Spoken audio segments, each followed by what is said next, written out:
Welcome to the Defenders of Business Value, the podcast that helps business owners unlock the value they've built and exit on their terms. I'm your host, Ed Meisegland, and for the last 30 years, I've been helping business owners prepare, grow, protect, and ultimately sell their business. Whether you're a business owner, a buyer, or an advisor guiding others through the process, if you want to make your last deal your best one, you are in the right place. So let's get started. Welcome to another episode of Defenders of Business Value. On today's show, it's Chris Miller. Chris Miller is the founder of Rev Up Manufacturing. It's a company dedicated to helping companies improve operations, increase their profitability, and build businesses that are less dependent on fill in the blank. Through his work in developing operational blueprints, now others in his field call it money maps, where it followed the money. And it's a visual process of a mapping system. So Chris helps business owners as well as their teams identify hidden inefficiencies, capture critical institutional or tribal knowledge, and create organizations that are more scalable, transferable, and valuable. So today we're going to discuss the operational factors that drive value, what buyers are looking for during due diligence, and how owners can prepare their companies for an eventual exit. So I hope you enjoy my conversation with Chris Miller of Rev Up Manufacturing. Chris, welcome to the show. Thanks for having me. It's an honor to be here. I appreciate it. I don't know about honor, but it's sure pretty awesome that you are. So Rev Up Manufacturing, every podcast guest that I have on here, I'm like, God, I hate reading the bios and things like that because I just don't feel like I ever do it justice. So you mind giving just your 30-second origin story and how Rev Up Manufacturing came to be?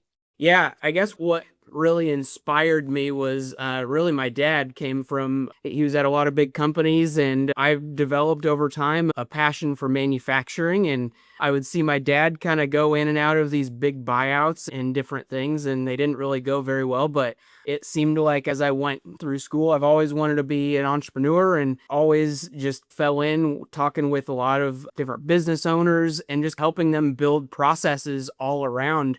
I have an engineering background, and so I just started helping people dive into the details and then really start figuring out how do we build structure around, making this business bigger and better. Well, I've got to ask because I had the same challenge. Like I was 22 when I got into this business, right? And so everybody's like, let me get this straight. You want me to entrust my business with a 22-year-old? It didn't go so well, just in case you're wondering. So I'm curious to know how you've been accepted into the manufacturing community, right? Because I mean, you're a young guy. Now, granted, it's different selling a company versus being an engineer, and I'm here to support and help build your company. But did you have any age-related problems? Did you, how did you get accepted? Now, mind you, I've done enough due diligence to know you got a ton of street cred, right? So I know that. I appreciate that. Yeah. So how did you do it?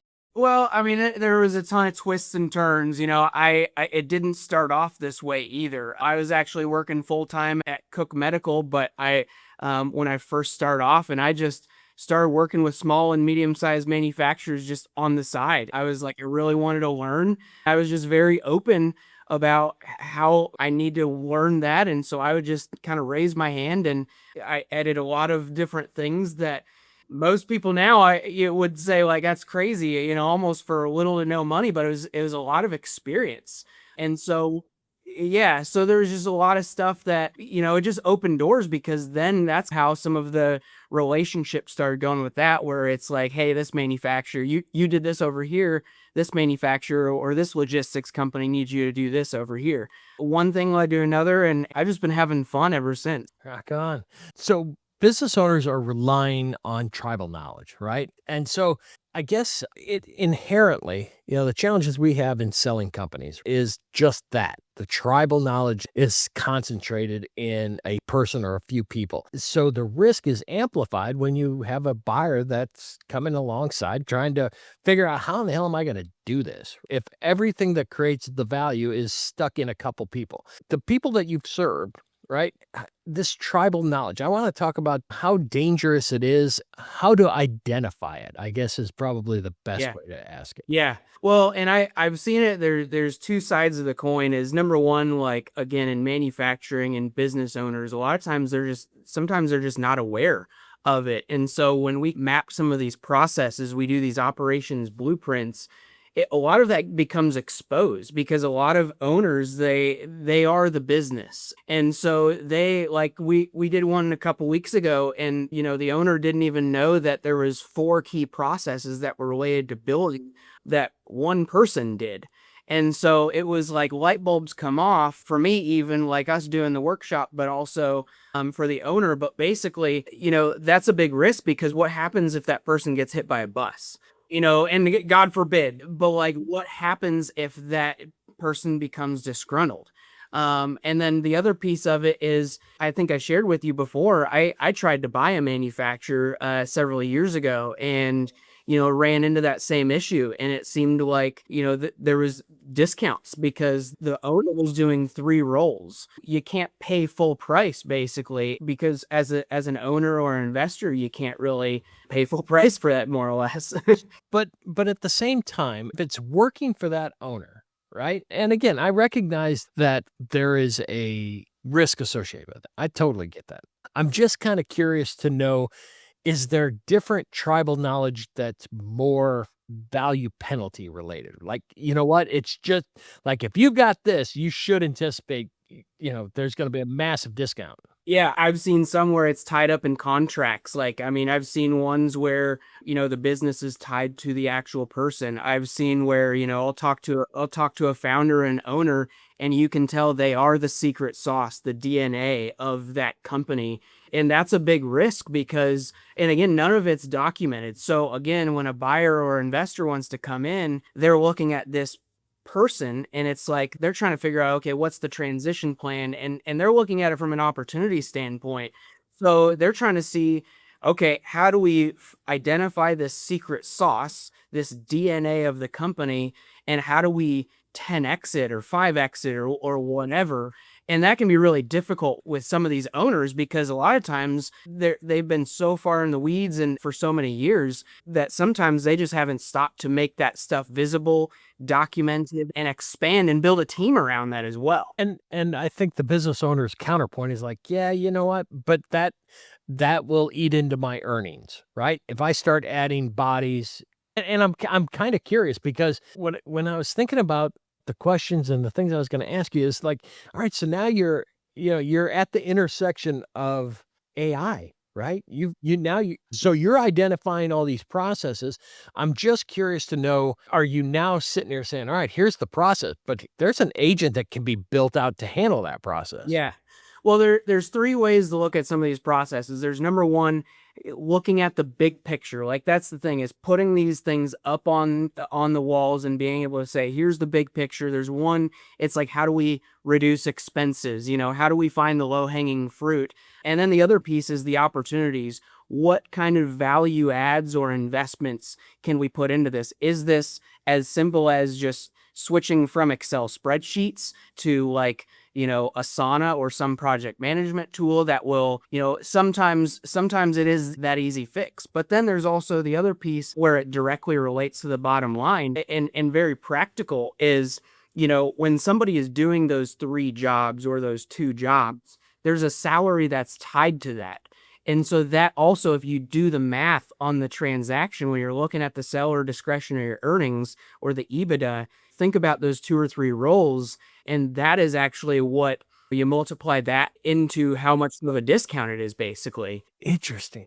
Conversely, the way I've described it is, it's kind of like CapEx for processes, right? So you've got CapEx for equipment that you got to keep adding. Well, as you grow, there's CapEx for people, right? Where this is the new process. So have you identified, like, here's the process and here's the right time to add a body? A lot of that stuff really comes out in these workshops. Like, it makes it so easy to figure that out because, the people talk about it. It's really awesome getting people in the room to really discuss those pieces, because it becomes very evident, okay, this can be solved by software. And some people are kind of standing around thinking, I don't know how to solve that, but we're going to take that as a takeaway. But then there's others that collectively, through whether it's the owners, the investors, or again, a lot of times the people are identifying these things. They're telling me this information. And then basically we're saying, okay, it's clear that there's real consensus here. And then the icing on the cake is you can actually quantify and say and see exactly how much this issue is costing you. This pain point costs you $100,000 a year. Do you want to build a solution for that? Or are you going to accept that risk and just say, you know what? It's not worth hiring somebody. I've seen people do that as So well. how do you quantify that? That's So interesting. it's honestly, you're looking at the pain points and you're seeing, again, it's impacting multiple departments. It's impacting multiple people most of the time. And so when you can actually boil it down, you can say, okay, how many times a day or how many times a week does that happen? Okay, how long does it take to fix that? And then you can actually figure out the full-time equivalent, like how many hours that are there. And then you say, okay, well, we're wasting this many labor hours, or we need to have another person that does this role to do this. If it's very manually intensive. Yeah.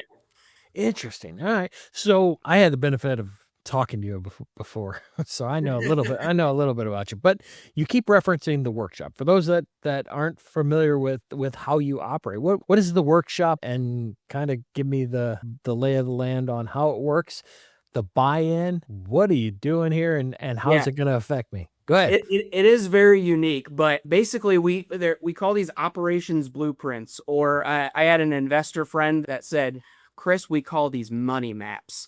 And so, yeah, but basically what we're doing is we're taking the owner out of some of that, most of that. They're giving us the goals, but we're doing more than just in a transaction. A lot of times you just get a handshake, you get a tour of the building, more or less, of operations, and maybe some, discussion, but we're actually doing a thorough job of looking through end to end, and we can do it in a week. And so the result of that is basically you walk into an executive conference room and you have all of the core processes that are up on the walls, and you can all talk about them, discuss them. Everybody can point, and everything, you're exposing innovation opportunities, you're exposing pain points, all those issues.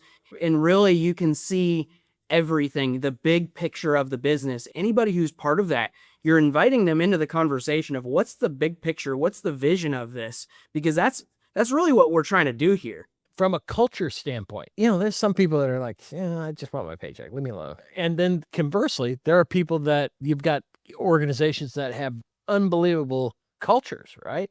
So how does that work? That you get buy-in, or are you seeing that people are, once you get started and it's like, oh, this guy's actually trying to help me?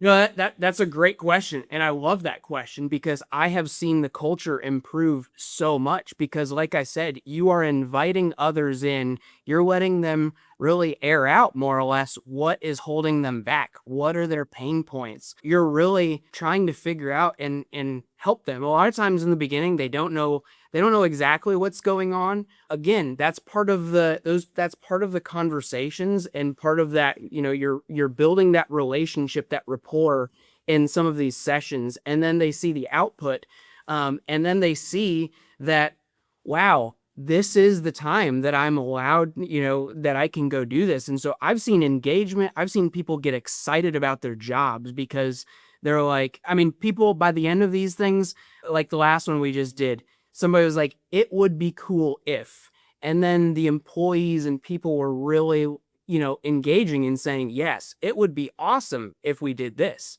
And then they were also by the end of it saying, I'm going to take that on. I'm going to go do that. The owners actually said that was the first time they've ever seen that happen, basically. As I've looked at businesses over the years, I've always thought it was earnings, right? It was always leads, always earnings. But the longer I'm in this, the more it's man, the crew that's generating those earnings really makes it. And people can say, "Oh, it's the people." There's a difference between it's the people and then there's the people and the culture. 100%. And that's also what I love about doing these things is because, the earnings don't come from the financial statements or, the lawyers. It is the operations. It's the people that are there. And I walked into so many operations, so many manufacturers or logistics companies, and you can tell they have just rock star people. And you wonder, and honestly, I admire some of these businesses that have built so much and they have so little documented. But again, it speaks volumes about the people that are there. Yeah, but when nothing's documented, it's just a fumble on the goal line. You may score, but it's going to be a hard score, right? A lot of that stuff comes out as like their key people, their key personnel. And so again, a big piece of it is, okay, what happens again if this guy gets disgruntled with this big transition? It's just operational risk. And also it's a standpoint of you want to build those people up. You don't want everybody to be in the same role for years and years and years. You want to continue to elevate the really good people and promote them so they can have even better impact. Because if they're really talented, the first step to do that is for them to document what they were doing, because you want to document their secret sauce. Like, how did you get into so many accounts here? How did you crank these, these products out? You want them to tell you that stuff, or at least help with that so they can grow. Yeah, but the counterpoint, and again, I think it comes back to creating an environment where it's safe to do that, right? That this is how I'm able to excel within this, and I'm okay sharing that, and because I'm not worried that you're getting ready to take my information and give it to somebody that doesn't deserve it. I've had that question multiple times, and one of the stories I love to share, Pete the painter. He was like that. He was in a manufacturing facility, very hard worker, and he was asking those questions. And again, the management and ownership wanted to elevate him, but he was thinking, okay, if we document the processes here, then like, isn't that my job? Like, you're gonna take my job? And I said, no, Pete, you're a great welder. We just got a robot welder. You're going to move over there and you're going to be the robot champion.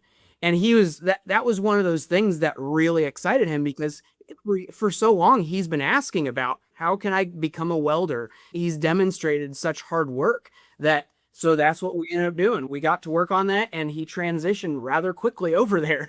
That's a great point, because I do believe anytime you start, even here in my shop, right? We talk about processes, and I know it threatens support staff, right? I know it, because it's like, why does he want to know that? Why are we getting this granular on how this place works? What is Ed up to? And I get that. And again, that's a slam on me, because I haven't facilitated a culture that provides that safety. And that's something that I'm working on. I think it's natural to be thinking, when somebody's kind of rooting around in like what you've been doing, I think it's kind of natural to be like, wait a second.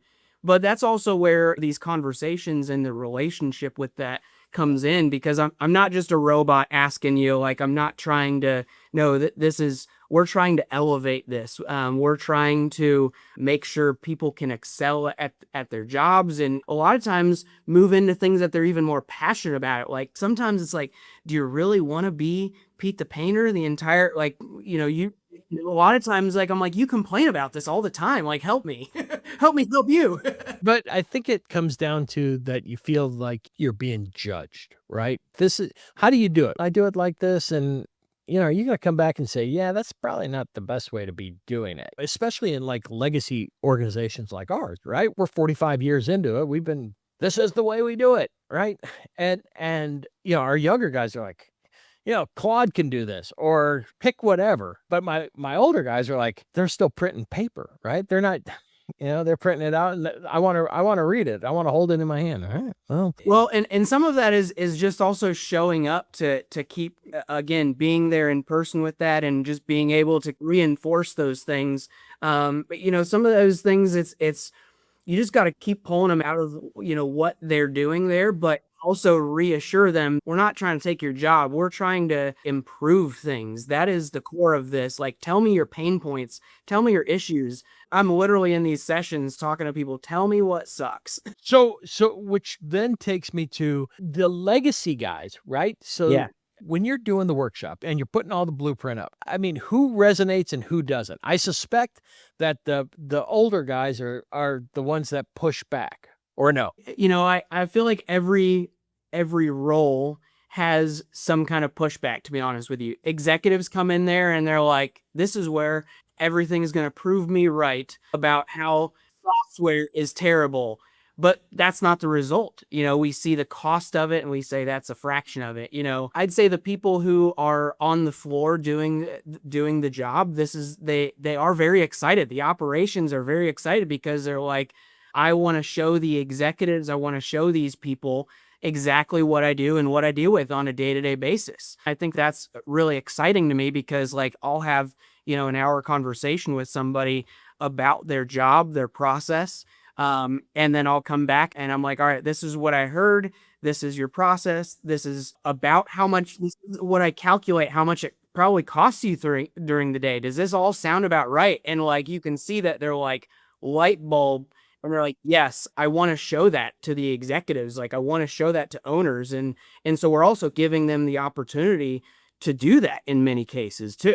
When you and I first met, I mean, we were talking due diligence, and I'm curious to know how much better is this when you go, you're into a sale and you can roll this thing out and say, this is exactly how we work. Have you got any data or any experience on that? Yeah. So again, it kind of goes back to when I was looking at buying a company. I was looking at, okay, how do I see the operations? How do I understand some of this stuff? I mean, I was already doing this stuff. I knew that this had to be done, but I still wasn't understanding, okay, well, what is the secret sauce? You're telling me these 10 different revenue streams of it, but like, what is core? And so some of this, it was just, hey, I get a few hours on the floor with the owner and that's it. And so that's when I kind of started again looking back, within this due diligence, and I thought there's got to be a better way because these workshops, these processes, that's really what happened with the first couple transactions that I was with. I didn't even realize that's what happened until many years later. But really, I was a process consultant going in there and just documenting these things. It takes a week and you get a full big picture. You can see what are the opportunities to innovate. You can also see what do we need to reduce, but like the non-value adds, like I'm talking about, like we've been data entering this stuff, you see that all these people have created their own Google sheet sometimes. At one of the engagements, we saw that 18 different departments through the life of the product, they had 18 different Google sheets outside of their main system. We may know the same company. Maybe. I've seen a few of those. It's Yeah. golly. One of the questions that I was trying to figure out how to ask it was, you said it takes a week, right? Every business owner wants to know. Now, I don't want to say what's the cost because I'm certain it's based on scope, right? The scope, how big it is, and so on and so forth. How much of a financial undertaking is this? It definitely isn't like a large, it really does depend on the size of it. It also depends on the core processes that you're mapping out too. If you tell me there's 30 processes, we're going to be there for probably over a week, but we really want to focus down on that. And usually, again, the smaller ones, if you're looking at it, again, it depends on the size and the core, but you can go from 7 up to, again, it depends on how long you want to go. Because some of this stuff you realize, okay, we actually need, this is a big risk. We actually need to dig deeper in. We want to build into some of these other things too. It depends on the plan that we come up with too. If you want something that is extremely specialized and, that depends on like extreme timing and things like that, that also is a big factor as well. But, for small businesses, those are easy. Some of those I can get those done in a couple of days too. Interesting. So that's my question. After you do your work, I mean, how many people go, oh, that's pretty interesting versus, oh, that's pretty interesting. Let's fix all this. Yeah. And that's another great question. Honestly, that's what excited me about this a lot because I've been doing these for 8 years. I started noticing that I was working with multiple departments even after it. I would work with the IT department. I don't know code. I don't know that stuff. I just say, hey, this is broken. We need to fix this. I would start working with the quality department, the quality engineers, and they would say, oh, we can do a gap analysis over this. Like, oh, we're going to rewrite our SOPs and our work instructions from this. Like, this is insane. I would get these compliments, the training department, the learning and development, they would start looking at these and say, wow, we don't have to really go chase anything. We have screenshots in this. Like we have what we're going to talk about. Like this is the core here. And then the executives, like the big picture, like they're going, wow, there's a lot of stuff that we can do with this. And now we're going to make, we're going to update this and we're not going to touch that. Like that's a great thing. So by the end of it, there's, 3 to 5 different departments. And then it acts as more or less change control. Like you can look at it, 6 months or a year from now, I get emails saying, hey, we found this broken. Can you send me that? Like, we're just trying to see what broke or what changed. And so it's basically process drift. You can see what has changed over the years or over the 6 months and use it in some of that root cause analysis as well. Interesting. Okay, so along those same lines, right? You've identified the areas that need fixing, and now it's incumbent upon the business owner to do something with it. What's the lowest hanging fruit? One of my questions was, all right, what can you really do right out of the gate to fix? A lot of times there's things that, again, going back to that conversation, it would be cool if these are people coming up with it. They're making these lists and they're realizing, again, like we're looking at this list and saying this is high impact, low effort. They're putting that on there. And so a lot of times it could be like that is just basically high impact, but we just update these work instructions or we update how we do this, like changing sales processes, saying things differently to customers. Yeah. Interesting. So do you deploy other consultants like, for sales? Like, there's outfits here in town that do sales consulting. There's, culture, there's accounting, fractional CFOs. I wouldn't say that we dive in and say, here's how you sell and here's how you do this stuff. But I would say we surface enough of the pain points that are granular and detailed that we say, okay, this is systemic or this is actually like just symptomatic. This is just a quick fix, like not a big deal. But like in those areas where, again, like this last time, we actually had an IT person that was a fly on the wall in the room. It was something I tried, tested out because there's always IT touches. Like this whole process is how do you get the operational, the physical work and connect it to the IT. And so he was able to even at the end be able to say, oh yeah, that's an easy thing to do. Again, I'm not a developer, but having some of those resources on hand, and again, some of this, I recognize like some of the stuff with the culture. That's when I definitely have other people that I'm like, man, I don't know the details of these pieces of how to like build out a program, but I know this person has really done a phenomenal job at doing that kind of. Yeah. Interesting. A couple more questions. In researching this thing, it was funny like on Reddit, right? Everybody, including in my profession, right? It's do it yourself kind of thing, right? And so, I was seeing, well, you document your stuff through Loom, you can take your voice recorder, walk around and talk, and this is how you establish your processes. And I'm like, I hear that. I mean, is that a good first step, or it's like, yeah, that's nice that you're recording it, but you're never going to do anything with it? I think it's a little bit of both there because like it's a good first step. Like if you haven't documented anything, but at the same time, I've seen a lot of people that do Loom and just regular work instructions and they don't get used. The benefit of having a third party too is I don't have a dog in the fight, so people actually naturally open up to me too. Because I'm just here saying, hey, I'm here. I want to hear your pain points. I don't know any of the drama. I don't know any of the different stuff in the background. I'm trying to understand the more or less the black and white stuff too. So people open up to me a lot more about that kind of thing. And then again, like the other thing is with Loom and a lot of these other different platforms, that is so granular. We really do specialize in bringing it up to 80,000 foot view and saying, okay, this is how the business runs at a high level, at an executive level to make it all put pieces together. And maybe there is a Loom video or multiple videos that are tied to that, where it's almost like a click under or things like that. It's like for more detail, look at this SOP or this work instruction, things like that.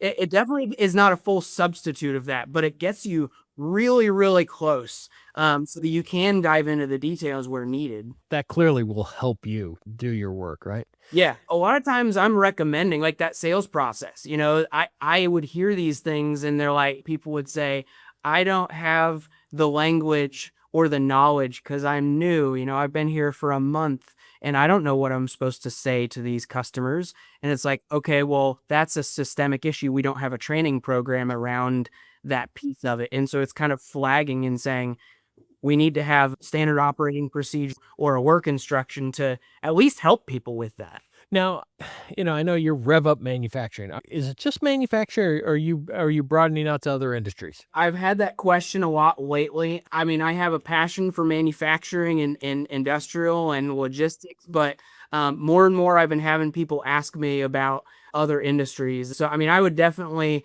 look at some of those. Yeah, we've definitely done a couple other industries as well, but it started off as manufacturing. So I wouldn't say no, but I'd definitely be open to a conversation and how that works and everything. Right on. All right. Well, the last question I have for you is, and I've asked this for, I think you're like episode 153. So 152 people before you, I've asked, so if you could make one change or make one suggestion to a business owner that would either make its business more valuable or saleable, what would it be? Personally, I might be a little biased here. I see a lot of key dependencies on the owner or individuals within there. And again, having that experience, even going through that process, it's multiples of those things. And so I think that was another big red flag. I hear that all the time of, well, why is this so discounted? It should be worth X amount. Like that's the other thing is, even if you have a lot of key accounts or you have one key account, documenting that, that's another big piece of it. So the buyers can see that at a high level. We've had that where people are like, we don't understand what you're doing with this one key account. But once you actually document it at a high level, then they go, oh, okay, that fits into our other portfolio over here and we can use that. And so they end up getting more business from that as well. So anyway, yeah. Okay. Well, so how do people find you? Where are you? RevUpMFG.com.